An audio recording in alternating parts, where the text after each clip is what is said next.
Hi guys, ladies and gentlemen, boys and girls, how are you? Welcome aboard cricket and much more. तर मित्रांनो, दुसऱ्या कसोटी सामन्याचा पहिला दिवस संपला. पहिला दिवस असं मिक्स बॅग म्हणता येईल. ह्यानी बेन स्टोक्सनी टॉस जिंकून पहिल्यांदा गोलंदाजी जेव्हा स्वीकारली तेव्हाच त्यांनी हे स्पष्ट केलं होतं की त्याच्या डोक्यात चौथी इनिंग चेस करणे हे कन्सेप्ट होतंच. आणि काल खेळपट्टीची तशी विशेष साथ मिळाली नाही. बॅटिंग पिचच होतं. बॅटिंग पिचवर जसं व्हायला हवं होतं तसं स्कोअर आपण केला असं म्हणायला हरकत नाही. खरं पाहिलं तर बॅटिंग हा आपला प्रॉब्लेम खरं तर नव्हताच. मेन प्रॉब्लेम जो होता तो विकेट टेकिंग बॉलिंग हाच होता. कालचं सुद्धा संघ निवडीमध्ये तसे आश्चर्यकारकच हे झालेले आहेत. कुलदीपला नक्की स्थान मिळेल असं वाटत होतं. हर्षदीपला पण स्थान मिळेल असं वाटत होतं. पण पुन्हा कुलदीप ह्याच्यावरती बेंचवरतीच आहे. हर्षदीपला पण संधी मिळाली नाही. आता बघा, अगदी हे घ्या, विराट रवी शास्त्री घ्या किंवा आपला रोहित द्रविड घ्या. ही जी टीम आहे गंभीर आणि शुभमन, हे भयंकर डिफेन्सिव्ह वाटतात. आपला संघ एवढा डिफेन्सिव्ह कधी नव्हता. दे वर गोईंग फॉर 20 विकेट्स. नेहमी आपला संघ 20 कसोटी सामन्यामध्ये 20 बळी घ्यायच्या मागे असायचा आणि 20 बळी घेतल्याशिवाय तुम्ही सामना जिंकू शकत नाही. आणि इंग्लंडचा सध्याचा संघ तर एवढ्या भरात आहे ना चौथ्या इनिंगमध्ये चेस करण्यामध्ये, त्यामुळे इंग्लंडच्या समोर तुमचा एखादा बॅट्समन कमी असला तरी चालेल, पण तुमची बॉलिंग स्ट्रेंथ कंप्लीट पाहिजे आणि तुम्ही 20 विकेट घ्यायला सक्षम बॉलरच हवेत. काय कळत नाही निवड समितीचं काय धोरण आहे ते, पण जे असेल ते असो. तरी पण आपला पाठिंबा आपल्या संघाला राहणारच आहे. या परिस्थितीत सुद्धा सामना आपण जिंकावा. आपण जिंकला तर तो चांगलीच गोष्ट ठरेल. मग त्यांचा निर्णय योग्य होता असं आपणही म्हणूया. तर मंडळी, कालच्या सामन्यामध्ये आपली सुरुवात नाही चांगली झाली. अगदी भरवशाचा राहुल लवकर आऊट झाला, पण नंतरची आपली फलंदाजी खूपच चांगली झाली. सगळ्यात महत्त्वाचं म्हणजे शुभमनला 100 पैकी 100 मार्क. म्हणजे तो सेना कंट्रीजमध्ये इंग्लंडमध्ये वगैरे चालतो की नाही, त्याचं ॲव्हरेज कमी आहे वगैरे, या सगळ्या प्रश्नांची त्यांनी चोख उत्तरं देऊन टाकलेली आहेत आणि तोंडं बंद केलेली आहेत टीकाकारांची. त्यांनी कालची त्याची खेळी अतिशय निर्दोष होती. नुसतं शतक करून तो थांबलेला नाही आहे. आणखीन पुढे त्याची बॅटिंग सुरू आहे. आज सुद्धा आणखीन मोठा स्कोअर त्याच्याकडून अपेक्षित आहे. खरं तर इंग्लंडच्या बरोबर सामने खेळताना आपलं गेल्या सामन्यामध्ये बघा, फलंदाजी काय ठीक होती. पहिल्या ह्याच्यामध्ये 400च्या जवळपास धावा, 400पेक्षा जास्ती धावा. दुसऱ्या ह्याच्यामध्ये 400च्या जवळ, इनिंगला 400च्या जवळपास धावा, दोन्ही डावातली मिळून 5 शतकं. एवढं सगळं असून मॅच हारलो केवळ समोर इंग्लंडचा संघ असल्यामुळे हारलो. चौथ्या इनिंगला 371 धावा तरी चेस सुरुवातीपासूनच केल्या आणि ते केल्या व्यवस्थित. त्यामुळे खरं तर इंग्लंडच्या संघाशी पर्टिक्युलरली खेळताना बॉलिंग स्ट्रेंथ जबरदस्त पाहिजे. आता हा सामना तर मागच्या सामन्यासारखाच चालला आहे अगदी. अक्षरशः पहिल्या दिवशी आपली पहिली बॅटिंग आणि 310 वगैरे धावा, 5 गडी बाद. लंचला तर तीच परिस्थिती होती. लंचला पहिल्या सामन्यामध्ये 2 आऊट 91 होते, आज 2 आऊट 98.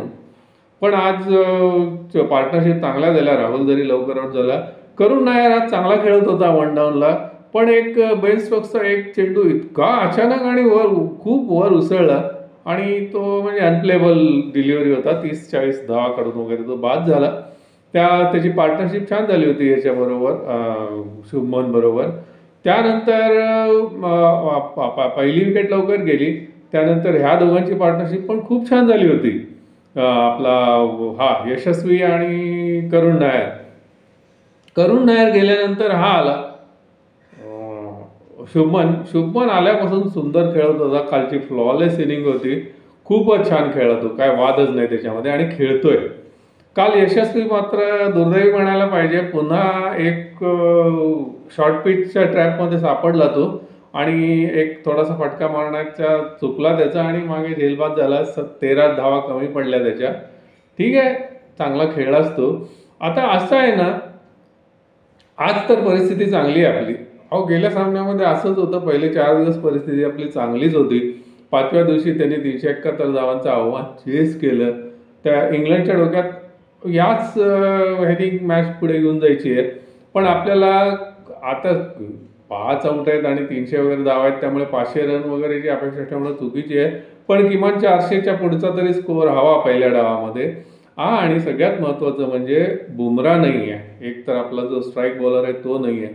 मग सिराजला मेहनत घ्यायला लागणार आहे. प्रसिद्धला सुद्धा मेहनत घ्यायला लागणार आहे. आणि तसंच ह्यांनी पण नितीश रेड्डी ह्याच्यामध्ये फेल गेला आहे बॅटिंगमध्ये. त्यांनी बॉलिंगमध्ये सपोर्ट केला पाहिजे. आता तुमचं स्पेशलिस्ट स्पिनर नाही अवेलेबल. जडेजाला गेल्या सामन्यात काही यश मिळवता आलं नाही. जडेजाला पण विकेट घेतला पाहिजे. थोडक्यात काय तर इंग्लंडच्या धावा रोखायला तुम्हाला यश आलं पाहिजे. ते आलं तर हा सामना सुद्धा आपण जिंकू शकतो. अन्यथा आज तरी असं वाटतंय की पहिला सामना ज्या धर्तीवर सुरू होता त्याच धर्तीवर हाही सामना सुरू आहे. आता बुमराह त्याचं वर्कलोड मॅनेजमेंट ठीक आहे. प्रत्येक सामन्यात तुम्ही त्याला गृहीत धरू शकत नाही. पण आज खरोखर हा सामना सिरीजसाठी जिंकायची गरज असताना जर बुमराह जर हा सामना खेळला असता 3 पैकी हा दुसरा, तर ते उपयोगी ठरलं असतं. पण कदाचित तो 100% फिट नसेल, त्यामुळे तो निर्णय विचार करूनच घेतला असेल. पण नाही, बुमराह नाही म्हणजे नाही असं नाही ना. बाकीचे जे आहेत त्यांनी केलं पाहिजे. आणि या संघाकडून पण मी होप्स ठेवतो, नक्कीच होप्स ठेवतो. जर आपला चांगला हे झालं आणि थोडंसं जर पेनिट्रेशन आलं बॉलिंगमध्ये, सगळ्यांनी चांगल्या धावा केल्या. आता वॉशिंग्टन सुंदरला आता हा स्कोअर पुढे न्यायची जबाबदारी त्याच्यावर आहे. नुसती तेवढीच जबाबदारी नाही आहे. लेफ्ट हँडर बॅट्समन पर्टिक्युलरली त्यांच्याकडे डकेट आणि स्ट्रोक्स जे आहेत, हा जेन्युइन ऑफ स्पिनर आहे. हा त्यांच्या विकेट काढण्याचा प्रयत्न याच्याकडून झाला पाहिजे. थोडक्यात काय, एव्हरीथिंग इज नॉट लॉस्ट. हा सामना सुद्धा आपण जिंकू शकतो आणि आपण जिंकावा. सध्या तरी सामना मागच्या सामन्याच्या धर्तीवरच चाललेला आहे. पण असं नसतं.